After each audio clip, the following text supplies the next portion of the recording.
Eto na guys, parang 4 days na to after nung video ko yun. Or 3 days, basta ganon. So, try natin patayin ang ilaw. Tara!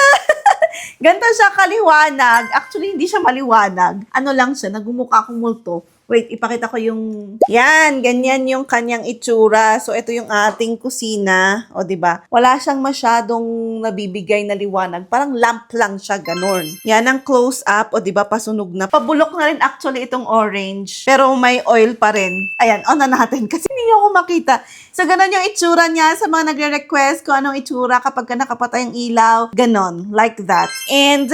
ito naman, pabulok na yung aking orange. Pero, pwede pa rin siyang sindihan. Hindi ko to pinalitan ng oil or something. Kung ano siya nung iniwan ko nung 4 days ago, ito pa rin yung sinindihan ko. Naaamoy ko pa din yung orange, pero yung medyo luma na orange. Ganun. Kaya dapat parang fresh lang. Kung ginawa mo to ngayon, dapat ngayon mo lang din siya gagamitin kasi nabubulok siya. Dahil nga, ano pa nga bang expect natin? Very fresh, diba? So, ayun lang. Sana nasagot ko ang mga katanungan ninyo.